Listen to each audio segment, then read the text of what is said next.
My son threw me out of the house I built with my own hands and kept all my assets just to hand them over to his new wife. You have 2 hours to pack and get out. I've already changed the locks, he said coldly. I was expecting at least some compassion after 40 years of sacrifice, but found only cruelty. All I had left was a worn-out debit card my late wife Amara left me. I thought it was empty. But when I walked into that Portland bank, the teller's face went pale. Sir, hurry up. Look at this. He called his manager. I was shocked when I discovered that my quiet, humble wife had been secretly... Tell me in the comments where you're listening from and whether you think my son deserved what's coming. Hit that subscribe button because this story is about to get unbelievable. The gentle scraping of sandpaper against wood filled my small workshop behind the Portland home I'd called my own for over 4 decades. At 68, my weathered hands still moved with the precision of a master craftsman, smoothing the final imperfections from what would be my last piece, a simple oak chair with hand-carved details. I paused, running my fingers along the armrest. 40 years of sawdust and sweat had built this workshop, this house, this life. Every beam bore the mark of my labor. Every corner held memories of the family I'd raised here with my beloved Amara. Dad, we need to talk. The voice cut through the workshop's peaceful silence. I looked up to see my son Mike standing in the doorway, his expensive suit looking out of place among the wood shavings. Behind him stood Amber Holbrook, Mike's new wife of barely 6 months, her perfectly manicured fingers drumming impatiently against her designer purse. Of course, son. I set down my sandpaper and smiled, though something in Mike's expression made my chest tighten. What's on your mind? Mike stepped forward, his jaw set in that stubborn way I remembered from his teenage years. But this was something harder, colder. Dad, I need you to understand something. Amber and I are starting our own family now. We need space, privacy. Well, the house is plenty big, I began, but Mike cut me off with a sharp gesture. No, Dad, you don't understand. Mike's voice carried a finality that made my blood run cold. I need you to move out. Today. The words hit me like a physical blow. I gripped the edge of my workbench. Move out. Son, this is my home. Our home. I built this place with my own hands before you were even born. Amber stepped forward, then her smile as artificial as her platinum blonde hair. Graham, surely you can see this is for the best. Mike has worked so hard to build his company, and we really do need the space for our future children. This workshop, this house, your mother and I, we built this together. Every room holds 40 years of memories. Mike's expression didn't soften. If anything, it grew harder. Mom's been gone for 3 years, Dad. It's time to move on. I've already looked into assisted living facilities. I don't need assistance. My voice rose. I'm 68, not 98. I built this house. I maintain this house. The silence that followed was deafening. Mike straightened his tie, a gesture I recognized as his way of steeling himself for unpleasant business. Dad, I've made my decision. Mike's voice was flat businesslike. You have 2 hours to pack what you need. I'll give you a week to arrange for the rest. I stared at my son and felt something break inside my chest. 2 hours to leave the home I built. 2 hours, Mike repeated. He turned to leave, then paused without looking back. And Dad, I've already changed the locks. Don't bother trying to come back tonight. The cruelty of those words hit harder than anything else. I sank onto my workbench stool, the same one Amara used to sit on, while watching me work her gentle voice, filling the space with stories and laughter. 2 hours later, I stood on the sidewalk outside the house I'd built with my own hands, clutching a worn duffel bag that contained 40 years of life, reduced to a few changes of clothes and photographs. The October air bit through my flannel shirt, and I felt more lost than I had since Amara's funeral. My hands shook as I opened my wallet, counting the meager bills inside, barely enough for a motel room for a few nights. But as my fingers moved through the worn leather compartments, they brushed against something I'd forgotten. Was there a faded blue debit card bearing the name Amara Whitman? I held the card up to the streetlight, studying the worn plastic that had sat untouched in my wallet for 3 years. Amara had always been secretive about her little investments, as she called them. I'd never paid much attention. She handled the household finances while I focused on my carpentry work. Maybe there's still something left, I whispered to the empty street, the card trembling in my weathered fingers, like a lifeline thrown to a drowning man. The next morning I walked into First National Bank with nothing but hope and desperation. I'd spent the night in a cheap motel, staring at the ceiling and trying to make sense of how my life had crumbled in just 2 hours. The faded blue card felt like my last lifeline. Maybe Amara had left enough for a security deposit on a small apartment. I approached the teller windows and chose the youngest one, hoping he might be patient with an old man fumbling through what was probably an outdated account. "Good morning, sir. How can I help you today?" The nameplate read Scott Anderson. I slid the worn card across the counter, feeling embarrassed by its faded condition. "I'd like to check the balance on this account, please. It belonged to my late wife." Scott picked up the card and began typing on his computer. At first, everything seemed routine, but then something changed. His typing slowed, then stopped altogether. His eyebrows drew together in confusion. "Is there a problem?" I asked, my heart sinking. Scott looked up at me, then back at his screen, his face pale. "Sir, I need to get my manager. Please just give me one moment." He walked quickly toward a glass office. Through the walls, I could see him speaking urgently to a middle-aged woman in a navy suit. She looked up sharply, her gaze finding me across the banking floor. Within moments, she was walking toward me. Her nameplate identified her as Linda Garrison, branch manager. "Mr. Whitman," she said, extending her hand, "would you mind if we spoke privately in my office? This account requires some special handling." My stomach dropped. Special handling. "Is there some kind of problem?" Linda's smile was careful. "Not a problem, sir. Quite the opposite. Mr. Whitman, this account is flagged as a high-priority legacy trust. I've been with this bank for 15 years, and I've never seen anything quite like this." She led me to her office. "Before we proceed, I need to verify a few details. Your wife was Amara Whitman, correct? And she passed away approximately 3 years ago." "Yes," I said quietly. "She died of cancer. But I don't understand. She never mentioned any special accounts. We lived modestly. I'm just a carpenter." Linda exchanged a glance with Scott, then turned her computer monitor toward me. "Sir, your wife was apparently much more than that. This account is connected to a series of investment portfolios that have been growing for over 30 years. My hands gripped the arms of the chair as numbers began appearing on the screen. Investment accounts, stock portfolios, real estate holdings. The figures seemed impossible, surreal. "Mr. Whitman," Linda said gently, "are you feeling all right?" But I couldn't speak. I could only stare at the screen at numbers that seemed to dance before my eyes. Numbers with more zeros than I'd ever imagined possible. Numbers that represented a fortune I never knew existed. My modest carpenter's salary had been our only income, or so I'd thought. But here displayed in stark black and white was evidence of something else entirely. Investments in companies I'd heard of but never dreamed we could afford. Stock purchases dating back decades. Real estate holdings across multiple states. "Amara," I whispered, my voice barely audible in the quiet office.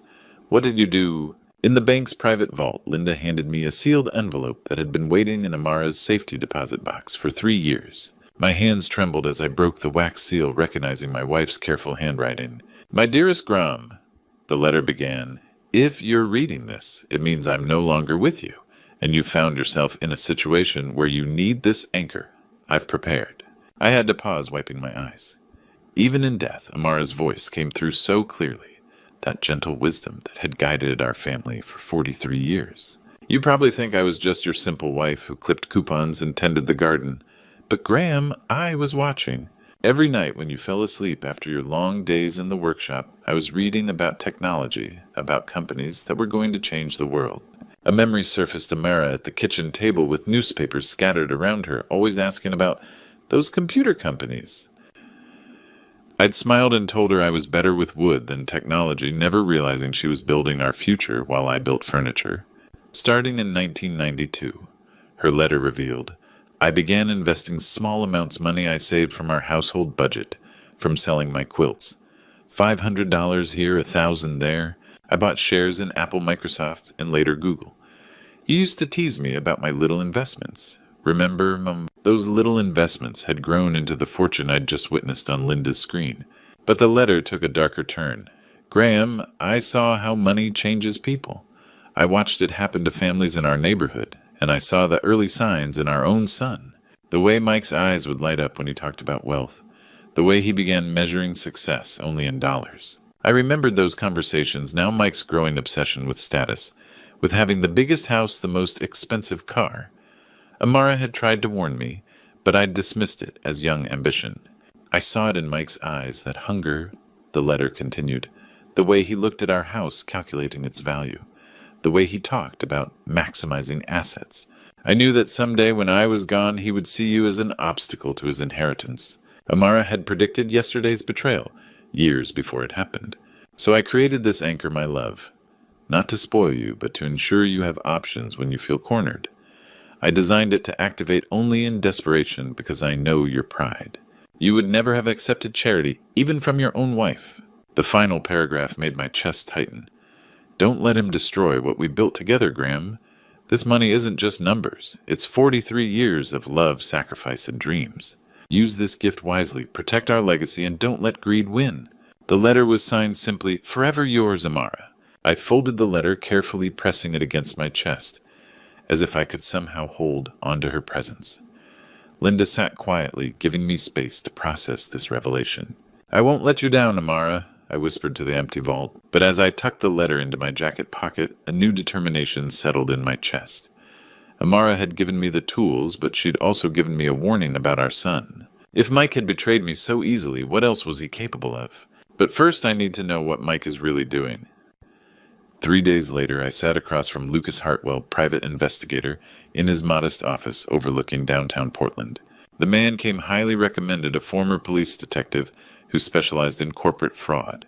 Mr. Whitman, Lucas said, we'll look into contracts, client relationships, and financial records. But I need to warn you, sometimes families don't like what we find. I thought about Amara's letter. My wife saw something in our son years ago that I was too blind to notice.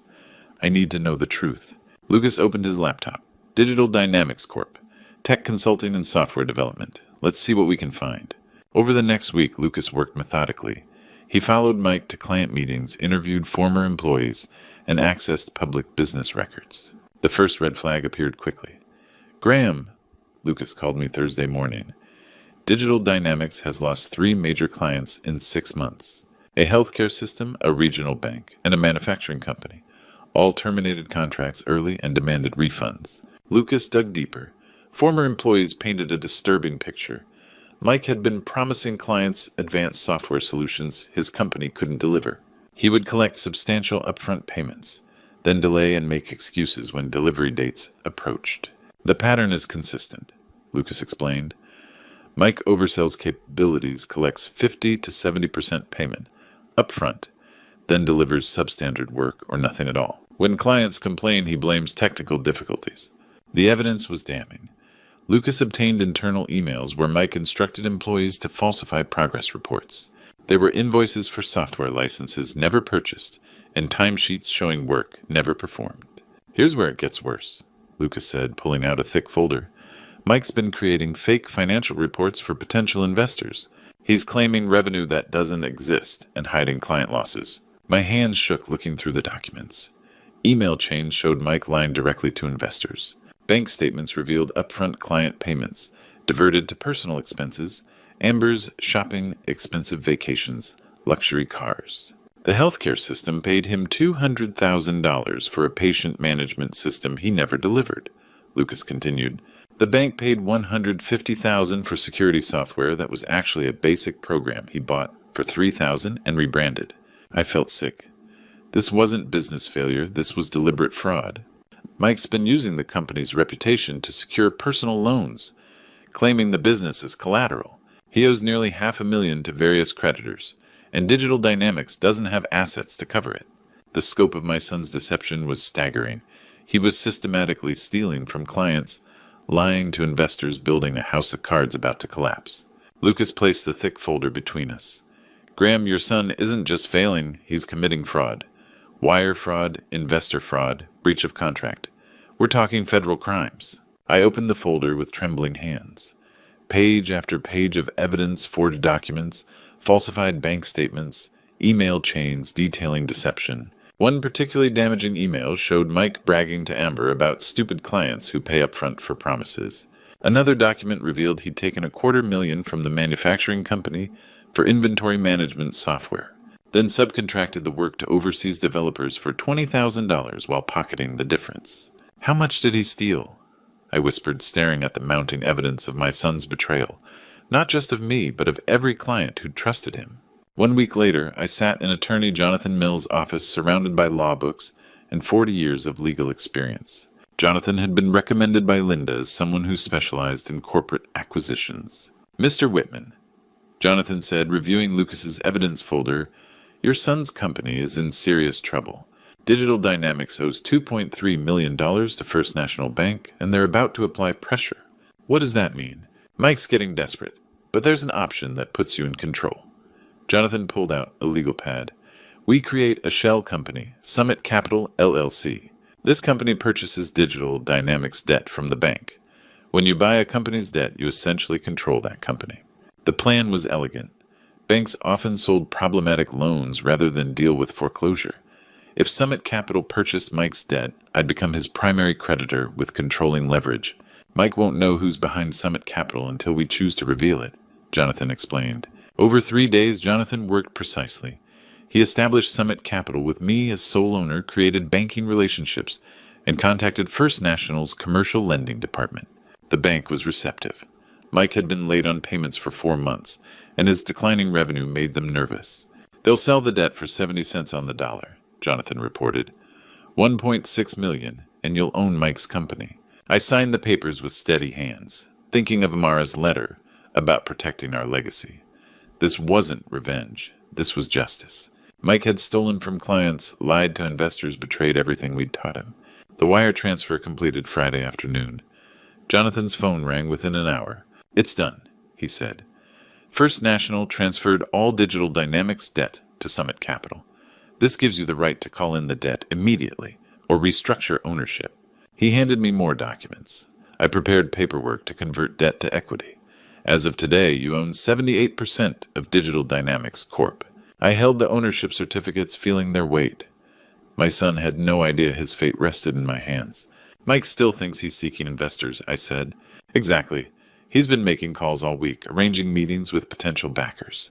He has no idea his primary creditor changed or that his new creditor knows him very well." Jonathan leaned back. "What's your next move?" I looked toward the downtown skyline where Mike's company occupied 2 floors of a glass tower. He was probably up there making promises to investors, spinning the same lies he'd been telling for months. The irony struck me. A week ago, Mike threw me out of the house I'd built with my hands. Today I owned the company he'd built with lies and theft. "Now comes the hard part," I said, folding the ownership documents carefully. Mike had betrayed not just me, but every client who'd trusted him. He'd used their money to fund his luxury lifestyle while delivering nothing but broken promises. The healthcare system still waited for their patient management software. The bank never received their security system. The manufacturing company's inventory problems remained unsolved.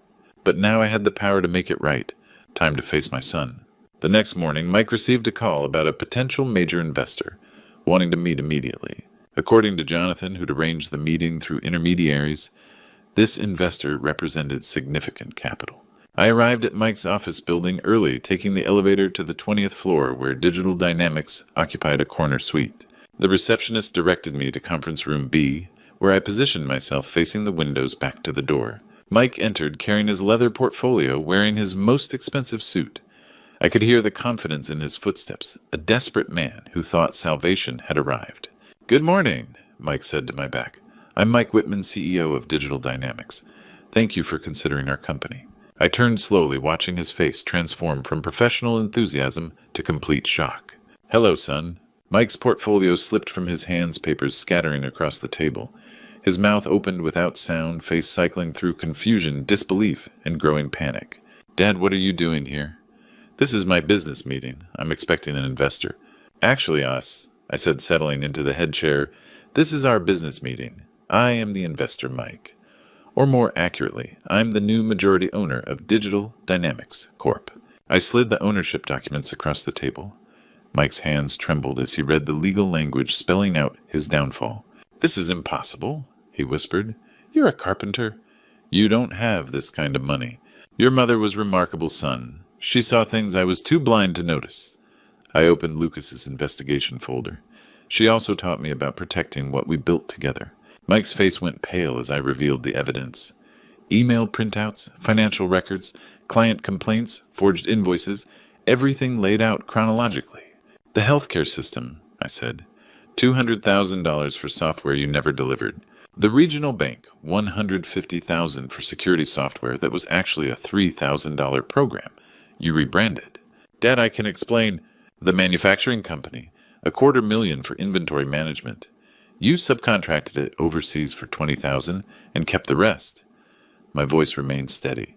How many clients trusted you while you bought Amber luxury vacations? Mike's composure cracked. It's not what it looks like. Business is complicated. Sometimes you make promises to secure funding. You stole from people, Mike.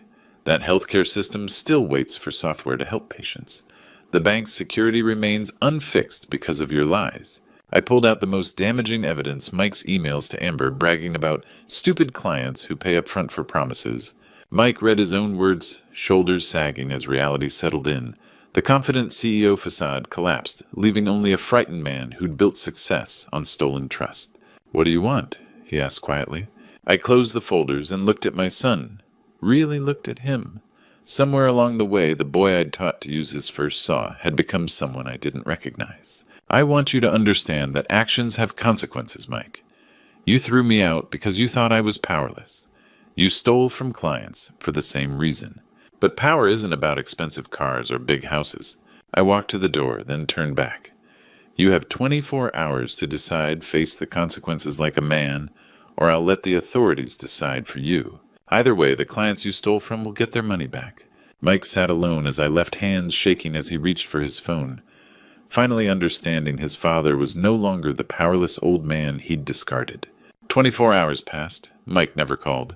I sat in the FBI field office across from Agent Lisa Crawford, a sharp-eyed woman who specialized in white-collar crime. Lucas's evidence folder lay open between us. Agent Crawford, I said steadily, my son has defrauded multiple clients out of hundreds of thousands of dollars. She'd been reviewing the documents for an hour, making notes. Mr. Whitman, this is substantial evidence of wire fraud and embezzlement. These email chains show clear intent to deceive. The falsified invoices, fake progress reports were looking at federal charges. I nodded, thinking of healthcare workers still waiting for software, the bank's unresolved security issues, the manufacturing company's ongoing problems. Those clients deserve their money back, and other potential victims need protection. 2 days later, I watched from across the street as 3 black SUVs pulled up to Mike's building. Federal agents moved efficiently into the lobby. Jonathan called 20 minutes later. It's happening, Graham. They're executing the warrant. The arrest made local news. Local tech CEO arrested on federal fraud charges. Footage showed Mike being led out in handcuffs, face hidden, as reporters shouted questions. Amber appeared in the background, clutching her designer purse, panic-stricken. By the next day, she'd hired her own lawyer, publicly distancing herself from Mike. The trial took 3 months. I attended every day, sitting in the back as prosecutors laid out the case. Client after client testified about broken promises, stolen money, damaged businesses. Mike's attorney tried painting him as an overwhelmed entrepreneur, making mistakes under pressure. But the evidence was overwhelming. Emails bragging to Amber about easy money, falsified documents, the pattern of taking payment without delivering. When the verdict came guilty on all counts, I felt no satisfaction, only deep sadness. The judge was stern during sentencing. Mr. Whitman, you systematically defrauded trusting clients, stealing money intended to improve healthcare security and operations. Your actions damaged not only finances, but faith in honest business. Mike received 4 years in federal prison and was ordered to pay $1.8 million in restitution. I sat watching my son's shoulders shake as reality settled in. This was the boy I'd taught to measure twice and cut once, to take pride in honest work, to build things that lasted. After the gavel fell, I walked outside. The prison transport van waited at the courthouse steps. Through reinforced windows, I could see Mike's silhouette, no longer the confident CEO, but a convicted felon, beginning a journey he'd chosen with every lie. The van pulled away, carrying my son toward consequences I'd hoped he'd never face. As I stood alone on the courthouse steps, watching the vehicle disappear into Portland traffic, I thought about Amara's letter. She'd seen this coming years ago, had tried to prepare me for the moment when love and justice would collide in the most painful way possible. The clients would get their money back. The healthcare system could finally purchase the software they needed.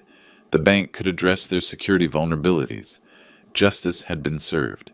But I was still a father who'd just watched his son go to prison. Maybe this is what he needs to learn, I whispered to the empty courthouse steps. 6 months later, I received the first letter from Mike. I held the envelope for a long time before opening it, recognizing his handwriting on prison stationery. His words hit me harder than expected. Dad, I finally understand what I lost. Not just money, but your trust. I've had 6 months to think about everything and I'm ashamed. Not because I got caught, but because I became someone you and Mom never raised me to be. The letter described his daily routine at the federal facility. He'd enrolled in vocational carpentry, the same trade I'd tried teaching him as a boy when he was too impatient to listen. The instructor, Mr. Rodriguez, reminds me of you. He says measure twice, cut once. I remember you telling me that, but I never listened. I was always hurrying to the next thing, the bigger thing. 3 weeks later, I drove to the prison for our first meeting. Mike looked different, walking into the visiting room, thinner, wearing standard khakis instead of expensive suits. But the biggest change was in his eyes. The arrogance was gone, replaced by humility. Dad, he said quietly, sitting across from me, thank you for coming. Mike leaned forward, hands clasped. I don't expect forgiveness. I know what I did was unforgivable. Those clients trusted me and I stole from them. I stole from you, too. I stole the son you thought you'd raised. Justice had to be served, son, I replied. But you're still my boy. Mike's eyes filled with tears. I've been writing letters, Dad, to every client I defrauded. Not asking forgiveness, I don't deserve that. Just acknowledging what I did. Taking responsibility. He told me about the woodworking shop, how sawdust and tools reminded him of our old workshop. How he was learning patience, precision, honest work's value. Mr. Rodriguez says I have natural ability. Guess it runs in the family. He's teaching me furniture, making proper joinery. Things you tried teaching me when I was too stubborn. What are your plans when you get out? Mike straightened. I want to work, Dad. Real work. Pay back every penny I stole, even if it takes my whole life. Maybe construction carpentry is something honest. Build things instead of tearing them down. I studied his face for signs of old manipulation. But I saw genuine remorse, a man finally understanding his actions' weight. The healthcare system got their software, I told him. I made sure of it. The bank, too. All your clients got their money back. Mike nodded, tears streaming. Thank you. I know that was you, not the restitution order. You didn't have to do that. Yes, I did. It was the right thing to do. As visiting hours ended, Mike stood. Dad, I know I have no right to ask, but when I get out, could I maybe work with you? Learn the trade properly this time. I looked at my son and saw glimpses of the boy I'd once known, the one who'd gotten lost somewhere along the way. We'll see, Mike. Focus on becoming the man your mother would be proud of. Driving home, I felt something I hadn't experienced in months. Hope. Mike was learning, growing, becoming someone different behind those walls. Amara, I said to the empty car, he's learning. But pulling into my driveway, I realized something else. Mike's redemption was only part of the story. Amara had given me more than just the means for justice. She'd given me the opportunity to create something lasting. Now I need to build something worthy of your legacy. 2 years later, the Whitman Learning Center opened its doors on a crisp October morning in Portland. I stood before the modest brick building holding the ceremonial scissors as local news cameras captured the ribbon-cutting ceremony. The center had been built with Amara's investment fortune transformed from numbers on a screen into something real, something that would help people rebuild their lives. This center represents second chances, I told the small crowd gathered on the sidewalk. It's for anyone who wants to learn a new skill, find honest work, or simply discover that it's never too late to start over. Inside, the classrooms were equipped with woodworking stations, computer labs, and spaces for teaching practical skills like home repair and small engine maintenance. The smell of fresh sawdust reminded me of my old workshop, but this time it represented hope rather than solitude. Mike had been released from prison 3 months earlier. True to his word, he'd spent his time learning carpentry and had written letters to every client he'd defrauded. More importantly, he'd learned something that couldn't be taught in any classroom: humility. Mr. Patterson, Mike said patiently to a 70-year-old former factory worker, let's try that email attachment one more time. There's no rush, we have all day. I watched from the doorway as Mike guided the older man through the computer basics class. The arrogant CEO who'd once bragged about stupid clients was gone, replaced by someone who understood that teaching required patience and genuine care. Our first graduating class had been small, 12 students ranging from 55 to 78 years old. but every one of them had found employment or started their own small business. Mrs. Pierce now ran a successful furniture repair service. Robert Martinez had launched a handyman business that stayed booked solid. Dad Mike said during our lunch break, "Mrs. Williams wants to know if we can add a sewing class next semester. She thinks there's demand for alterations and mending services." I nodded, making a note. Mike had become my unofficial program coordinator, and his ideas were always practical and thoughtful. Working together had slowly rebuilt the trust between us, not through grand gestures, but through shared purpose and daily proof of his changed character. "That's a good idea," I said. "Your mother always said the community needed more places where people could learn practical skills." At the end of the day, after the last student had left and Mike had gone home to his small apartment, I sat in my office looking at the framed photograph on my desk. Amara smiled back at me from our wedding day, her eyes bright with the same wisdom that had guided her secret investments decades ago.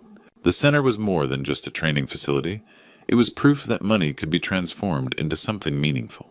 Every student who learned a new skill, every person who found work, every small business that started here was part of Amara's true legacy. "Thank you, Amara," I whispered to the photograph. "Your legacy lives on, not in money, but in second chances." Outside, Portland's evening lights were beginning to twinkle. Tomorrow would bring new students, new challenges, new opportunities for people to rebuild their lives with dignity and purpose. The Whitman Learning Center had become exactly what Amara had envisioned, an anchor for people who needed stability, a place where honest work was valued, and where second chances weren't just possible, they were guaranteed. Looking back at my journey, I realized that sometimes the hardest lessons come from the people we love most. My story isn't just about betrayal or revenge.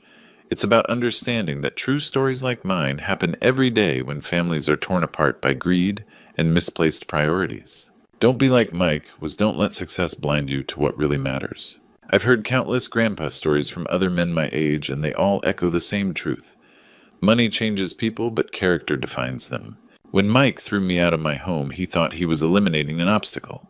What he didn't realize was that he was destroying the foundation of everything we'd built together.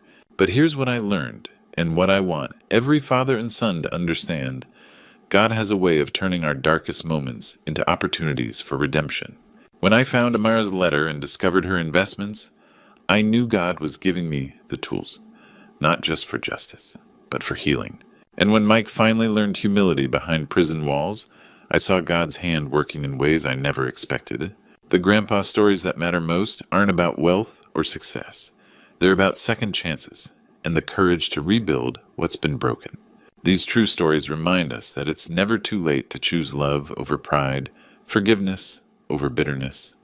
That's why I share these grandpa stories, because real wisdom comes from lived experience. My advice: don't wait for a crisis to show your family what they mean to you. Don't let greed poison the relationships that should matter most. And remember that sometimes the greatest gift you can give someone is the chance to make things right.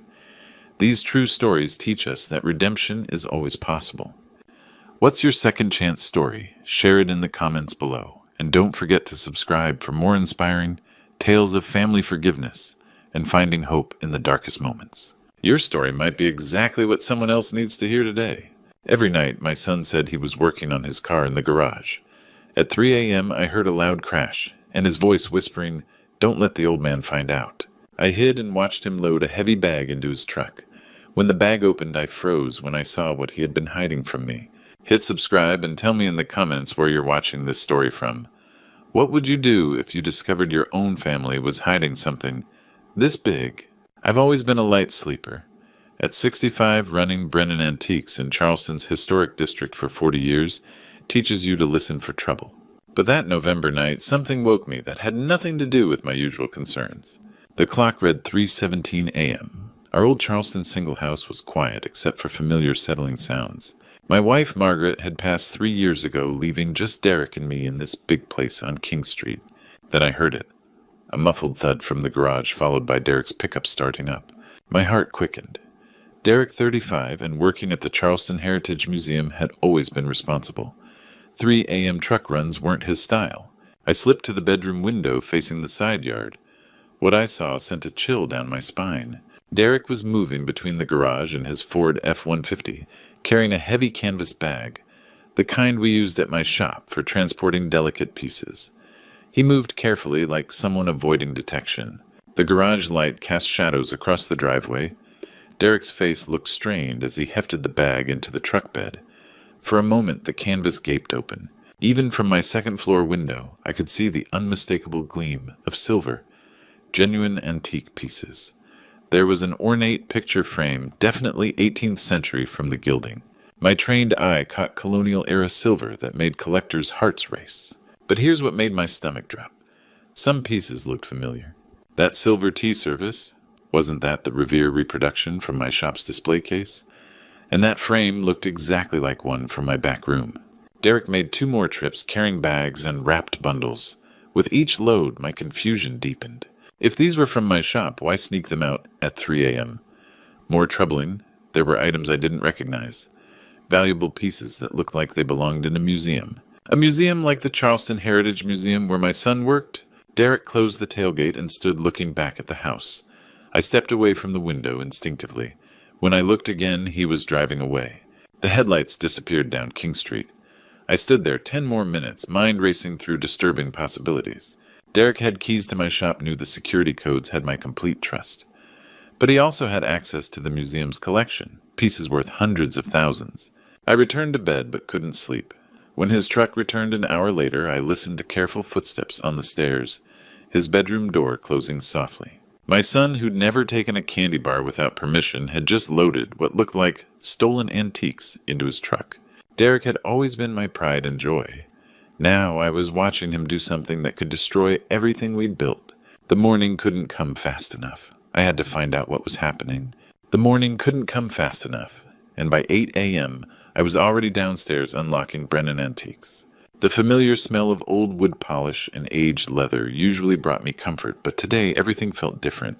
I walked straight to the back room where I kept my most valuable pieces.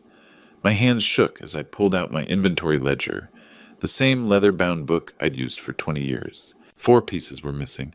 The Revere reproduction tea service, gone. An 18th century mahogany picture frame I'd been saving for the right buyer, gone. A set of colonial silver candlesticks that had been in my family for generations, gone. And most troubling, a pewter bowl that belonged to Margaret's grandmother, irreplaceable and definitely not for sale. I stared at the empty spaces, trying to make sense of what I'd witnessed in the darkness. Derek had access to everything, knew where I kept keys, understood every piece's value. But why would he take them? The front door chimed at exactly 9 a.m. Derek's punctuality had always been admirable, until today when it felt almost mocking. "Morning, Dad." His voice sounded strained. "You're here early." I turned slowly, studying my son's face. Dark circles, fidgeting hands, avoiding eye contact. This wasn't the Derek I'd raised. "We need to talk about last night." Derek's coffee cup paused halfway to his lips. "Last night, 3:17 a.m., I saw you loading bags from our garage."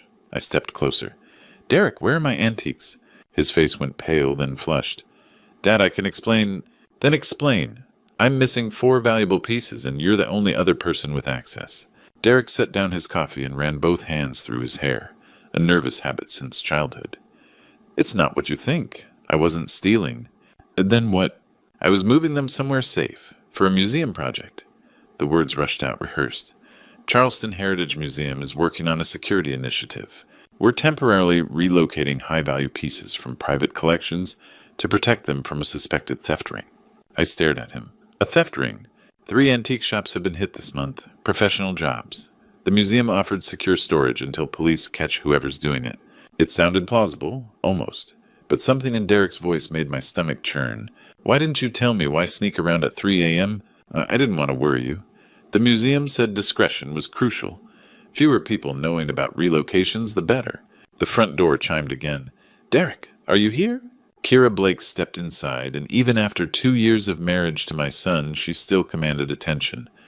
Tall, elegant auburn hair catching morning light through the windows. "Oh, Gordon." She smiled warmly, kissing my cheek. "I didn't expect you here so early." "Inventory check," I said carefully. Kira glanced between us, smile faltering. "Is everything all right?"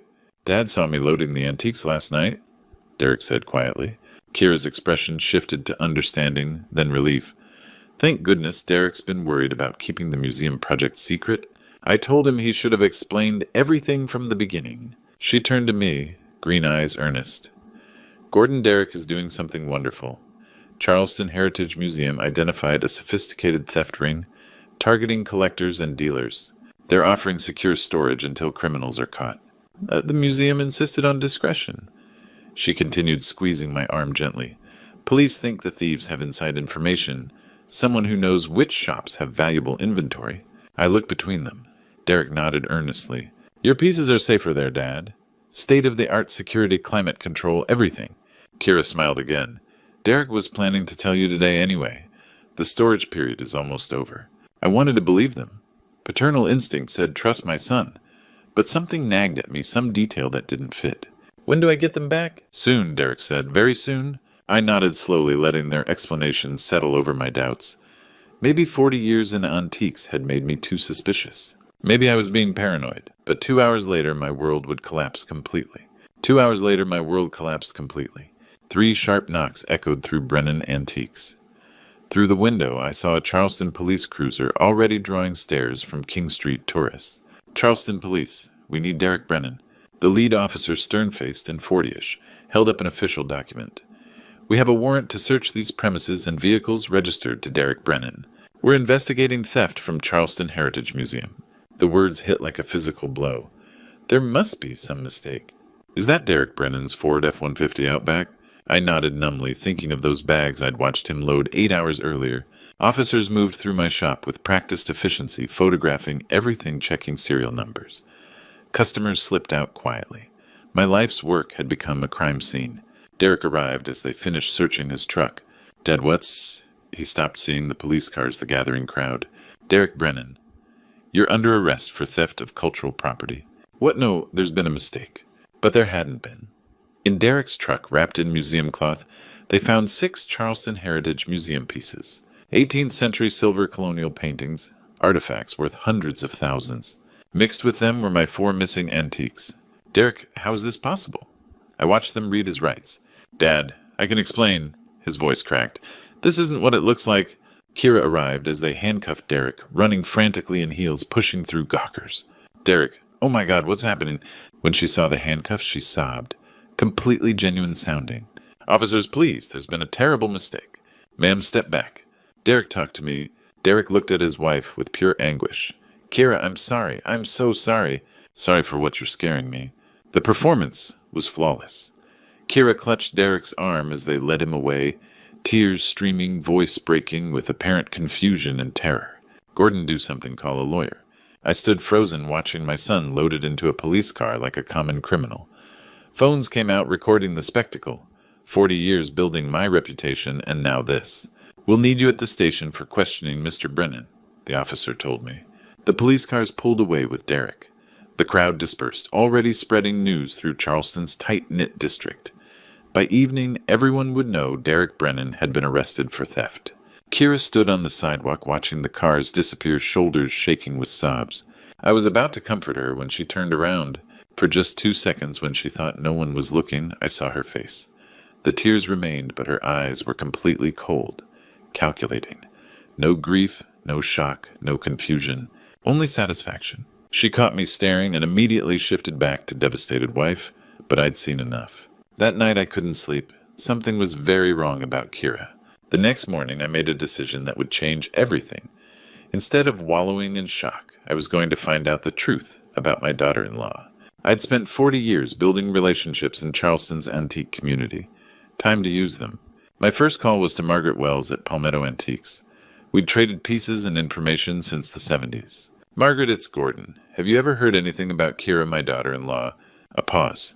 Kira Blake. The redhead can't say I have. Why, just curious about her background. She's been family for 2 years, but I don't know much about her past. 3 more calls to dealers yielded nothing. Kira had never been involved in Charleston's antique scene before marrying Derrick. For someone married to a museum curator and living with an antique dealer, that seemed odd. Next, I turned to social media.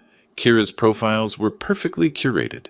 Beautiful photos of her and Derrick at restaurants, galleries, museum events. But scrolling back through 2.5 years of posts, something struck me. There was nothing before Derrick.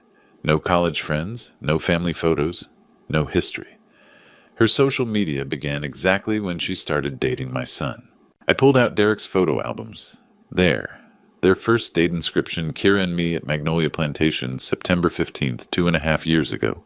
I checked Derek's employment records. He'd started at Charleston Heritage Museum September 1st, 2.5 years ago. 2 weeks. Kira met Derek just 2 weeks after he started his museum job. Coincidence. My 40 years in business had taught me to be suspicious of coincidences involving valuable objects and attractive women. I needed more information, and I knew who to ask. Mrs. Dorothy Ashford lived next door, a sprightly 80-year-old who'd been watching the neighborhood since the Eisenhower administration. I found her deadheading roses with surgical precision. Dorothy, have you noticed anything unusual about Kira lately? Her eyes sharpened. Funny you should ask. I've been wondering about that girl for months. What do you mean? She's been having meetings at that cafe on Meeting Street with outdoor tables. I walk past there for my library book club. Meetings with whom? Men.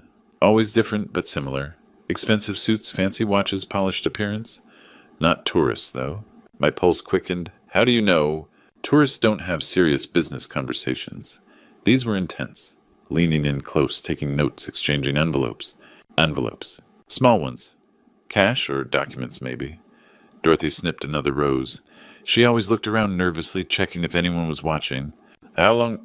At least 6 months, I noticed, because she dressed up for coffee dates, but told Derek she was running errands or meeting girlfriends. My mouth went dry. She lied. Constantly. Once I heard her tell Derek she was grocery shopping, but I'd just seen her walking back from Meeting Street without bags. Dorothy fixed me with a steady gaze. Gordon, something about that girl never sat right. She's too perfect, too charming. People who work that hard to be likable are usually hiding something. I thanked Dorothy and walked home mind racing. Secret meetings with strangers. Lies about whereabouts. Social media history beginning exactly when she met Derek. I needed to know who Kira Blake really was. I needed professional help, and I knew exactly who to call. Kenneth Walsh had been a Charleston police detective for 25 years before starting his private investigation firm. We'd met when he'd helped me track stolen Civil War memorabilia. If anyone could uncover the truth about Kira Blake, it was Kenneth. His office was in a converted Calhoun Street house, all hardwood floors and lazy ceiling fans. Gordon, good to see you, though. I'm sorry about the circumstances. Kenneth was lean 50-ish, with the steady gaze of someone who'd spent years reading lies. Tell me what you need. I explained everything. Derek's arrest, the mysterious antiques, Kira's explanations, Mrs. Dorothy's observations about secret meetings. Kenneth took notes, asking occasional questions. When I finished, he leaned back. You think the wife's involved? I think she's not who she claims to be. Give me 48 hours. Kenneth called, the next afternoon voice grim. Gordon, you need to come in. What I found is bigger than expected. An hour later, I sat across from Kenneth as he spread photographs and documents across his desk like murder trial evidence. Kira Blake doesn't exist? He said without preamble.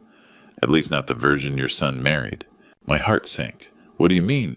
The woman in your house is Kira Summers. Criminal record in Florida. Fraud identity theft conspiracy. Served 18 months federal prison 3 years ago. Kenneth slid a mugshot across the desk. Definitely Kira, but harder, with shorter hair, and those cold eyes I'd glimpsed after Derek's arrest. Federal prison. Art theft ring. High-end stuff, paintings, sculptures, antiques. They'd target wealthy collectors. Auction houses working months to set up single jobs. The room spun. And she married my son? Gets worse. Kenneth pulled out another file. Her ring's still active. International operation moving stolen art through dealer networks. FBI's been tracking them for years. She's still involved? She married Derek specifically for access to Charleston's art scene. Your shop, his museum. Perfect cover. Legitimate access to valuables, insider security knowledge, respectable husband above suspicion. I stared at the mugshot, remembering how she'd charmed me from day one. Always interested in my inventory, asking about provenance and values. Encouraging Derek's museum career, praising his expertise. 2.5 years of setup, I said quietly. Serious commitment to a con. Kenneth leaned forward. Those men Mrs. Ashford saw Kira meeting, I showed her photos of known associates.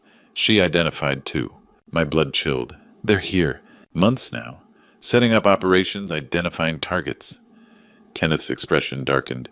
Your son isn't criminal, Gordon. He's a patsy. Kira manipulated him from day one. moving pieces accessing restricted areas providing information. When arrest came, guess who'd be holding evidence? The betrayal's scope hit like a physical blow. Derek's confusion during arrest, desperate apologies, genuine shock at finding stolen goods. All real. She framed him. Classic misdirection. While everyone focuses on the corrupt museum, curator real criminals disappear with millions in stolen art. Derek was sitting in jail, probably still trying to understand how his life collapsed. My son, who'd never cheated on a test, facing federal charges because he'd loved the wrong woman. What do we do? Kenneth gathered files. Normally I'd say local police, but Kira's people are sophisticated. They've covered tracks well. Local cops might lack resources for international art theft operations. Then what? Federal help, FBI art crime team specifically. They've hunted this network for years. Kenneth met my eyes. But once you make that call, there's no going back. This becomes federal investigation, and everyone, including Derek, becomes part of it. I stood slowly, feeling every one of my 65 years. Derek needed help, but I needed power greater than anything I could provide. My son needed saving, and I was going to save him. The FBI field office in Charleston was all concrete and bulletproof glass designed to intimidate. I'd never imagined walking through those doors voluntarily carrying evidence about my own daughter-in-law. Security was thorough. Metal detectors guards who looked like they could bench press trucks. After explaining my purpose, I waited 40 minutes before Agent Elowen Porter appeared. Early 40s, sharp blue eyes, prematurely gray hair, in a no-nonsense ponytail. Her handshake was firm manner, all business. Mr. Brennan, you have information about art theft operations.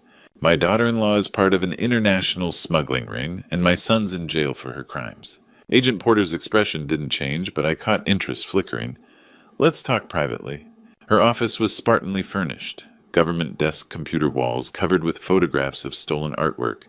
Paintings, sculptures, antiques, all stamped, recovered, or missing in red.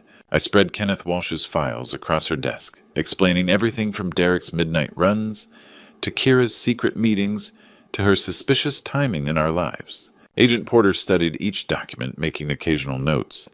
When I finished, she leaned back. Mr. Brennan, you've just handed me our biggest break in 3 years. You know Kira. Kira Summers has been on our watch list since prison release. What we didn't know was her location or operational status. She pulled out a thick file. She's key player in the Collector Network. International art theft and smuggling operation. My stomach dropped. International, over 50 million stolen across 6 countries. Museum heists, private collections, auction cons. Sophisticated patient, extremely dangerous. Dangerous how Agent Porter's expression darkened. 2 potential witnesses died in apparent accidents. Miami Gallery owner, Atlanta collector. We suspect murder. The room felt cold. This woman's been living in my house 2 years, using your son as unwitting accomplice while planning their next operation. Charleston's art scene is worth millions. Perfect target. Can you help Derek? If you help us. We need evidence of active conspiracy. Recorded confessions, operational documentation, network proof. Help. You become our inside man. Kira doesn't know we've identified her. You're just Derek's confused father, probably desperate for answers. My mouth went dry. You want me to approach her? Offer to help her. Say you've figured out Derek's activities, understand the antique business could be valuable to her operation. She'll never believe that. You're 65 widowed watching your son face federal charges. Could be a man who's lost everything willing to do anything for his boy, or realize there's money in gray markets. Agent Porter produced a recording device button-sized. We'll wire you position backup teams. Get her talking about plans, associates, operations. If she suspects so, that's why we'll have backup close. Matter-of-fact tone carried underlying warning. Mr. Brennan, I won't lie. This is dangerous.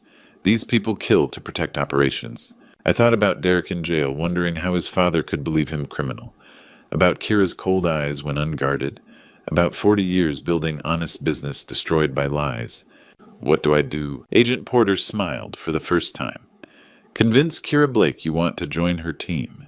Make her believe you'll betray everything you've stood for to save your son. She handed me her direct number. Can you do that? I pocketed the card and stood. Agent Porter, I've spent 40 years reading people in antiques. I know when someone's selling me fakes.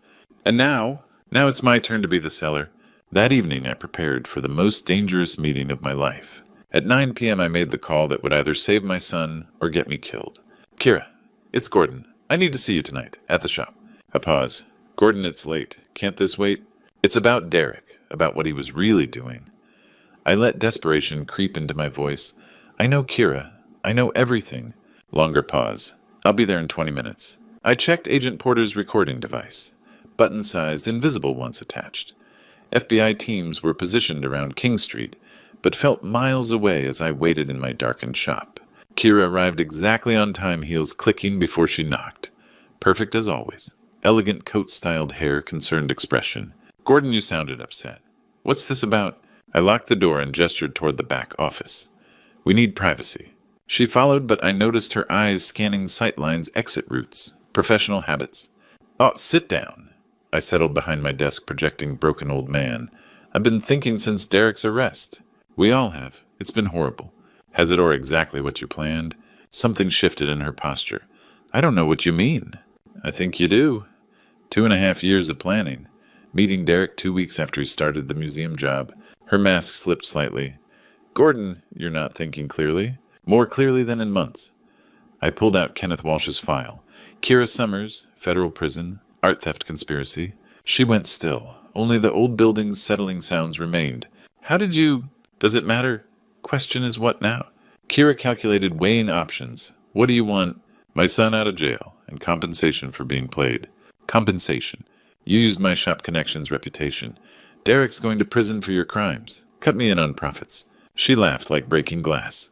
You think you can blackmail me? I think we can help each other. You need legitimate access to Charleston's market. Someone who knows collectors' weak auction house security. I leaned back. I need money for Derek's defense. Kira studied me, then slowly smiled. I always suspected you were smarter than you seemed. Smart enough to know when I'm beat. Derek's finished. I don't have to be. What exactly are you proposing? Partnership. Tell me what you're really after, I help you get it. You make Derek's charges disappear, give me percentage. Kira pulled out her phone, sent a quick text. Derek's charges can't disappear, but they can be redirected. Redirected how? Made to look like he was coerced by someone else. Her smile turned predatory. Someone like you. Desperate father who forced his son to steal from his employer. My blood chilled. That wasn't the plan, but it's what's happening. Unless you'd prefer Derek's federal prison cell. She leaned forward, voice dropping to intimate whisper. You want to know the beautiful part? Gordon Derek never suspected a thing. I spent 2 years making him fall so deeply in love, he'd do anything I asked. Move inventory after hours for security reasons. Access restricted museum areas for special projects. He was so eager to impress me. You manipulated him. I destroyed him. Pure satisfaction in her voice.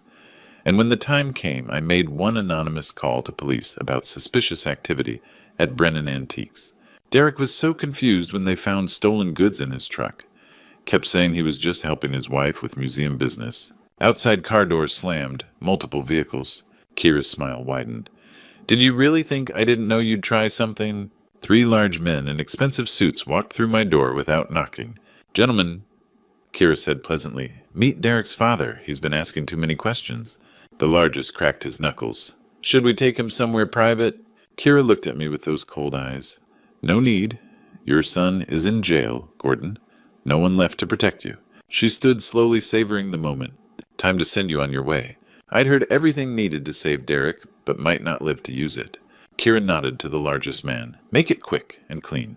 He reached inside his jacket, and I saw the metallic glint of a gun barrel. This was it.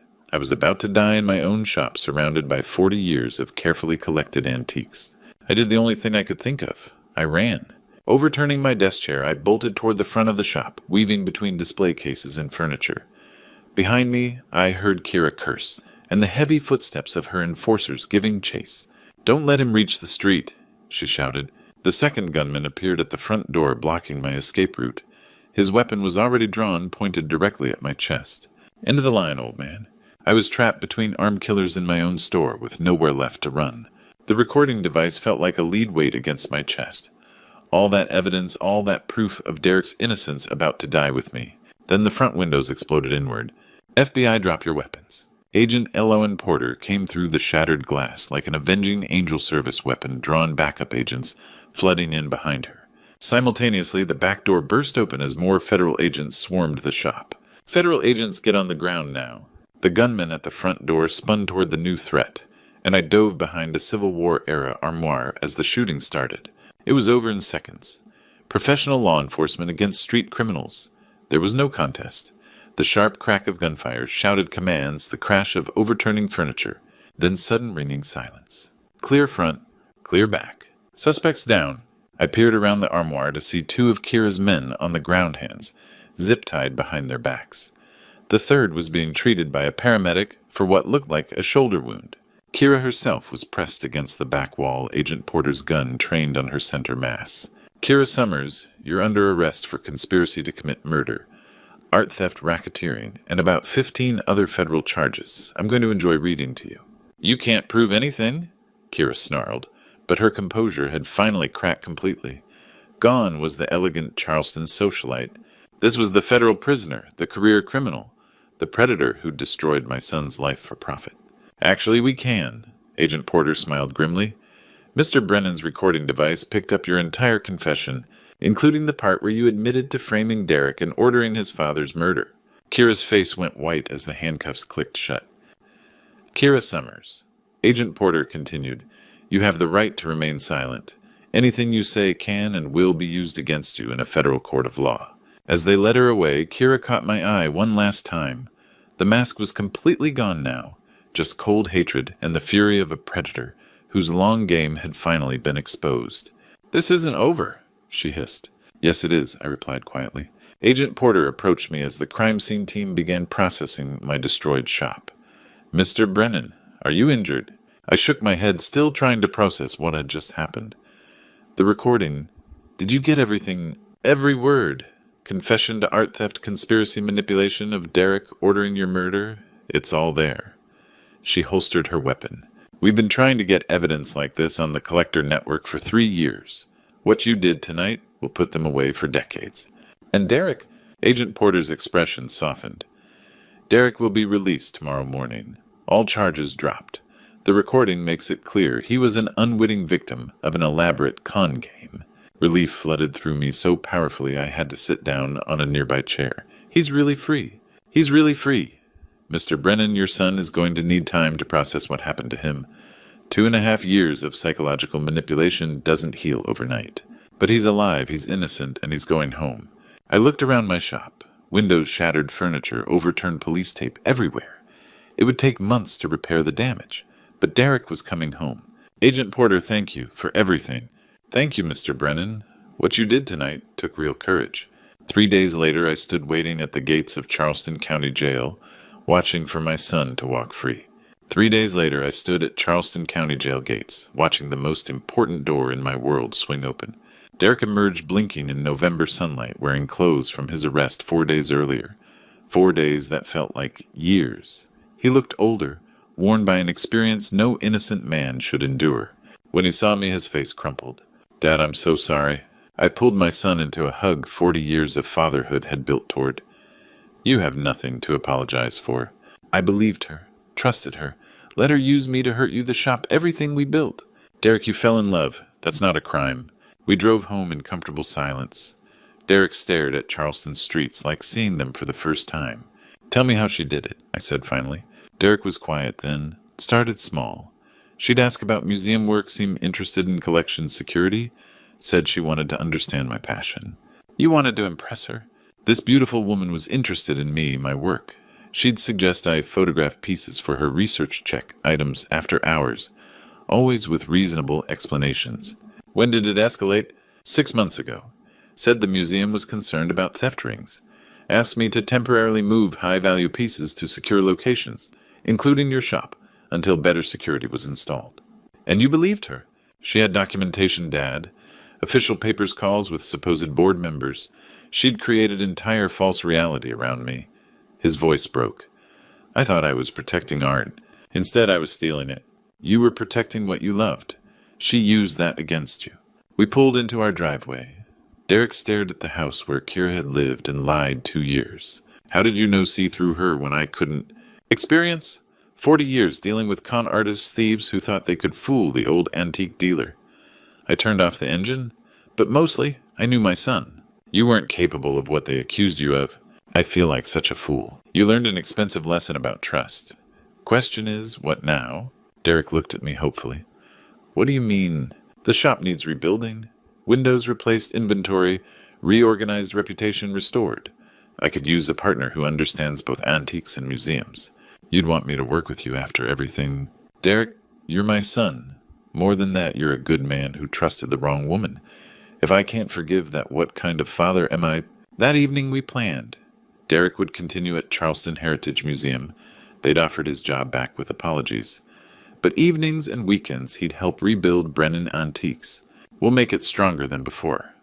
Derek said, sketching security improvements. We'll make it honest, I corrected. That's all it needs to be. A month later, Brennan Antiques reopened with new windows, better security, and a sign reading, Father and Son Est, 1984. Business was better than ever. Surviving international art theft conspiracy was good publicity. Derek was healing slowly, but surely. The museum promoted him to senior curator, and I'd learned 65 wasn't too old to be a hero when family needed saving. How do you trust again after something like this? Derek had asked. Carefully, thoughtfully. But you do trust because the alternative is living in fear. And you remember that wisdom comes from surviving times when trust was misplaced. Sometimes the greatest antiques aren't objects.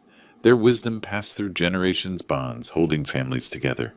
Knowledge that love and experience can overcome even elaborate deceptions. Looking back at my story, I realize how close I came to losing everything. Don't be like me. Don't wait until disaster strikes to truly see the people around you. I spent 2.5 years living with a criminal thinking I knew my family. The lesson I learned is simple: trust your instincts, especially when something feels too perfect. God gave us intuition for a reason, and I ignored mine for too long. When that beautiful woman swept into Derek's life with perfect timing, I should have asked harder questions. Grandpa stories like mine teach us that experience matters. Those gut feelings aren't paranoia, they're wisdom. This true story changed how I see family relationships. I realized that protecting someone sometimes means having difficult conversations. God blessed me with 65 years of experience, but I was afraid to use it because I didn't want to seem like an interfering old man. Don't make my mistake. When you sense deception, investigate. When someone tries to isolate your loved ones, speak up. God puts people in our lives to watch out for each other, and sometimes being the suspicious old grandpa is exactly what your family needs. Grandpa stories remind us that age brings perspective, not irrelevance. True story experiences teach us that love sometimes means being the one everyone thinks is wrong, until you're proven right. Grandpa stories show us that wisdom comes from surviving life's hardest lessons. This true story proved that family bonds can survive even the most elaborate deceptions. What would you have done in my situation? Share your thoughts in the comments below. And if this story touched your heart, please subscribe to our channel and share it with someone who needs to hear it. Your engagement helps us bring more meaningful stories to families everywhere.